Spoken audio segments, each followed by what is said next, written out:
sponsor read in here, guys. But gun violence is an epidemic. It's the leading cause of death for teenagers. And on this season of Living for We, we're asking what can be done to end cycles of violence in cities like Cleveland, where the shooters value their reputation over their own lives and see innocent bystanders as collateral damage. Living for We is more than a podcast. It's a resource for communities tired of chaos and ready to build peace. Living for We tells the real stories from those most affected and solutions from change makers in the community. The mission is simple: empower communities to create safer neighborhoods free from gun violence by highlighting local heroes, connecting resources and solutions, and building bridges through honest, community-driven dialogue. Join hosts Marlene Harris-Taylor and Maisha Watkins every other Tuesday for a new episode of Living for We. Keep your head up. A new episode dropped yesterday. Make sure you check it out wherever you get your podcasts, and you can watch full episodes by searching for Living for We on YouTube. All right, guys. Joe Flacco, like I said, is talking to the media right now. Yeah. We're going to dissect a bunch of what he said tomorrow on the show, but one comment stuck out to me that I just wanted to get your guys' opinion on because Dustin and Earl are not here tomorrow, and I think it's worth chiming in on. I'm here tomorrow night. You are here tomorrow night for the live show. I'm producing tomorrow night. And that live show tomorrow where Dustin will be a part of the panel and Earl will be producing tomorrow night. Who's on the panel? Me, Dustin, you? Lloyd. G and Lloyd. Okay, so then why is Earl producing? Well, we're all producing. We're all producing. Oh, you're co-producing. Well, it's a big production. It's a live show. Like There's that. a lot of cutting. All hands on deck. All hands on deck. It's going to be a great show because we'll be here in studio at night, which we've never done. We'll be watching the draft on this giant TV over here. And so you'll be getting our live instant, when the Browns make that second pick, we'll be watching it with you. And instantly reacting. For the Cavs draft show we did, I had 2,700 people live waiting with us for the pick from home. Yeah. I want 5,000 live with us tomorrow. Oh, it'll probably be more than that. it'll be more. That was a late 5,000 first-round pick for the Cavs that was going to be a I'm just saying, non-factor. I'm setting the bar. I'm looking at you. 5,000 live second screen viewing. I bet you we'll have 7,000, 8,000. Let's double it. We're going to have 10. Almost 10. We're going to have 10,000 live tomorrow. I'm very confident. This is the first, top three choice in UCSS history. It's a lot of buzz going on. First round pick in UCSS. Yeah, man. We're going to have 10K live.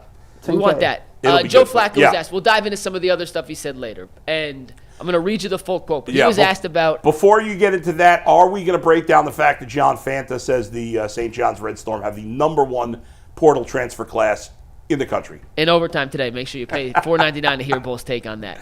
But Flacco was asked how he views mentorship of a young quarterback. I thought his answer was very interesting. Quote, "It's such a weird question to ask. You kind of get in trouble no matter how you answer it.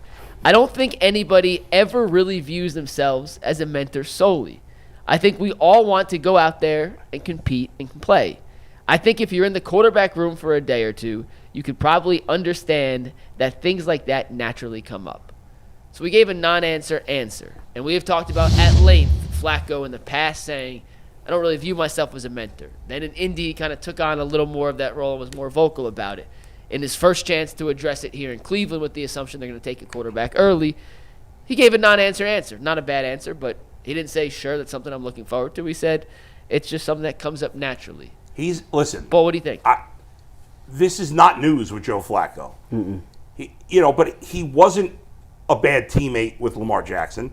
He wasn't a bad teammate with DTR last year, and he wasn't a bad 2 years ago, and he wasn't a bad teammate with Anthony Richardson. I appreciate the honesty. He's not coming here to be a mentor. No, he's coming to play. He's not going to be a jerk about it. He's not going to be like Aaron Rodgers level, like he was to Jordan Love, or like Brett Favre was to Rodgers.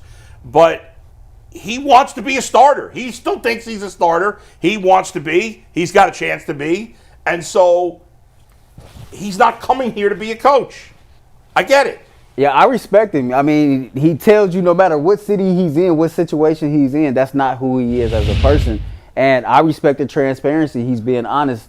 I want to come play football. I'm not here to be your daddy. I'm not here to be your teacher. I'm not here to be your coach. I am here to compete for a starting job and go out here and play and possibly win as many games as I can. I think that's just not who he is as a person, and I can't knock him for him not being that. Now, we got an inside track into the Hard Knocks last year. Yeah. Jameis Winston, that's who he is. That's what he's about. If that's who you are and that's what you're about, cool. But to Joe Flacco's case, I can't knock a man who continues to tell me that's not what I'm about. Now, if the Browns draft whoever, let's say Jalen Milroe, because we've been saying that all along, and Jalen Milroe in training camp goes up to Joe and says, "Hey, Joe, what happened? Can you explain this to me?" He's going to answer the question. And he was a jerk about it. That's I'd have different. a problem with that. Right. But I don't think he would be. He's not a jerk. Right. He's just saying that he understands he's not here to be a coach. Right. He's not a backup. He's like the starting quarterback. Yeah. He's done it. He did it 2 years ago. He did it last year when he was healthy. I mean, the guy can still play in this league. The guy was a Super Bowl MVP. He's won a Super Bowl.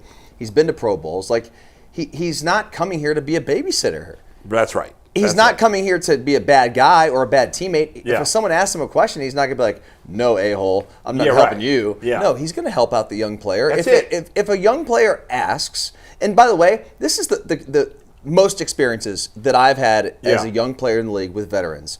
If you genuinely have curiosity and want to know something and learn and get better, and you ask a veteran, they're going to tell you. Right. I've encountered maybe one guy in the 5. Want to call him out? No, I don't really. I thought he was about to call him. Smart.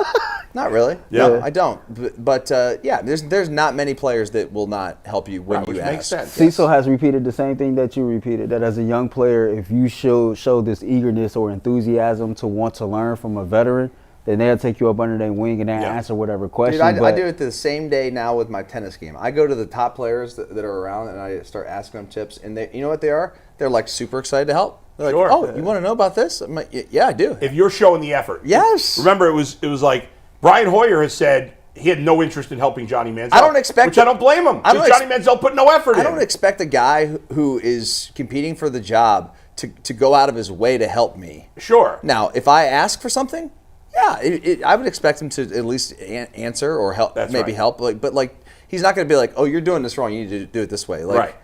If you don't ask, they're not going to help you. And plus, a player might not want that kind of help. Correct. So you're not going to, you don't want to do that. But yes, if whoever they draft a quarterback is working his ass off and goes and asks Joe a question, I have every reason to believe Joe's going to be helpful. And just like with Kenny, I'm pretty sure if Kenny goes to ask Joe a question right now, he'll be open Absolutely. to it. But as far as all of these quarterbacks go, man, that's up to Kevin Stefanski, Tommy Reese, and They're Bill the coaches. Musgrave. That's right. Those are the guys that's responsible for the That's growth right. and development of these quarterbacks. That's right. And like if I'm Kenny Pickett and Joe Flacco walks up to me and goes, you should be doing it this way, but I'd be like, screw him. Like even though he has more experience, I don't want to hear that. Yeah.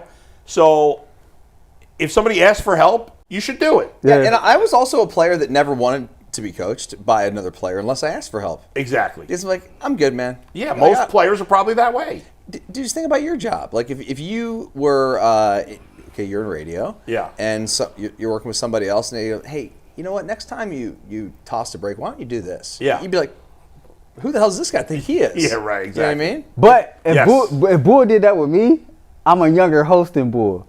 Sure. I'm going to listen to Bull. I can't see me Now, coming I think you're all kind of in the minority of young people in this business. Yeah. Because a lot of people, wouldn't don't wanna take hear that criticism. Usually I only give advice if people ask me for it. Right. In this business. Bull And called me one day after I hosted the show, and we broke it down. True story. Yeah, I'm happy to give anybody advice that wants it, but I'm not going to force my opinion on other people.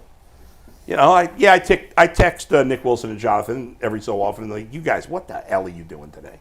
Now, I did try to do that with another young host at the Fan, and he didn't want to hear it. He didn't want to hear nothing I had to say. I was like, all right, cool. Spoiled Whatever. brats. Go ahead, Mike. No, I had nothing. We have super We chats. got super left. chats?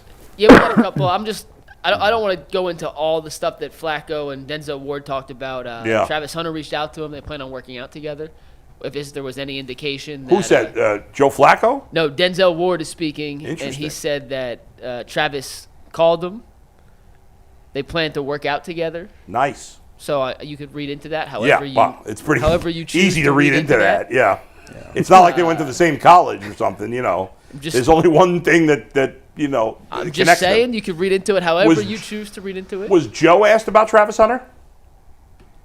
I'm only looking at through the tweets from Okay. Daniel, Mary Kay, and Zach Jackson. Flacco talked about returning to Cleveland. He said, if you asked me 2 weeks ago, I would have said no way. It didn't seem like a possibility. Wow.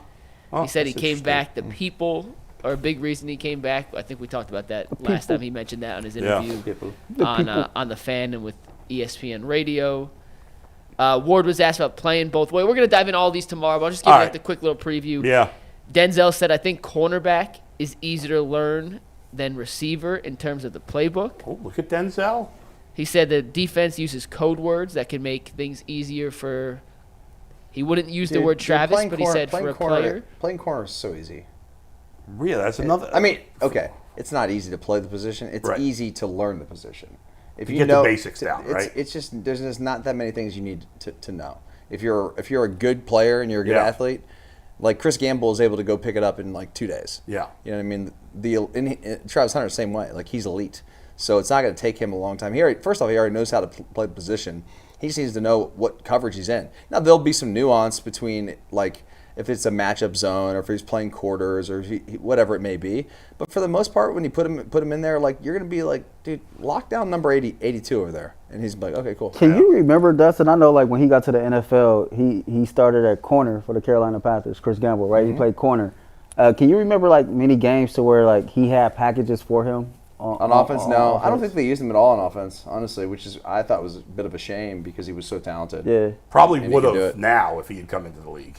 Yeah, I mean, he kind of split practice time 50-50. He was on the offensive side, then he came Yeah. over to the defensive side. He had less offensive packages than he did because he played Yeah. defense every snap. Yeah. But it was, he could do it. I mean, and Travis Hunter has already Yeah. proven. Travis Hunter played more than Gamble did. Gamble only Yeah. did it for Yep. like half a season. Great Right. point. Because Richard McNutt was our corner opposite me, and he got hurt career-ending injury. Yeah. And so we needed a corner. We didn't have any depth. So Gamble's effing around in practice and came over to one-on-ones and like locked down a bunch of like Michael Jenkins and some of Yeah. our star receivers. Like he was just wild. locking them down, and it was like a joke. And then Mel Tucker like went to Coach Tressel, was like, okay, no, we need him. That's crazy. Yeah. That is. That's- All right, I didn't Super remember Chats that it here had gone down that to way. wrap up the show here.